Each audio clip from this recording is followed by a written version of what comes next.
Министерот за надворешни работи побара трпение од опозицијата до летото да се види епилогот од преговарачкиот процес, а потоа да седнат на маса и да се договараат за евентуален изборен надпревар. Блокадата на собранието, вели, ја носи водата кон тие што бараат причини да кажат дека Македонија е државата која не е конструктивна во овој процес, не може да ги исполни своите обврски и не е подготвена за зачленување во Европската унија. Сметам дека оваа одлука на опозицијата е погрешна и повикувам да ја преиспитаат во интерес на државата и граѓаните. Сега е момент да се сплотиме, да ги надминеме потешкотиите, а потоа да се надпреваруваме кој е подобар. Но не е момент за политичка злоупотреба на судбината на државата и на луѓето.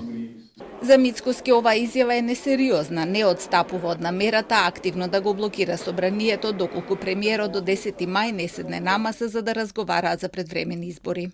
Јас го повикав Ковачевски да седнеме да разговараме, нека го земе он со него и Османи, нека го земе и Ахмети, нека го земе и Љупчо Георгиевски, нека дојде и со Павле Трајанов, со Маја Морачанин, Горан Милевски, со сите, со цела коалиција.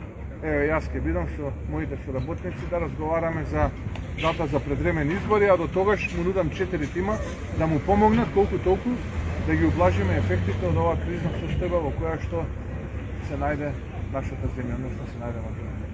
И додека ВМРО ДПМН одбројуваат уште 3 дена до крајниот рок за средба, СДСМ најавија дека веќе имаат план како да обезбедат функционалност на законодавниот дом и потребните законски измени да бидат донесени.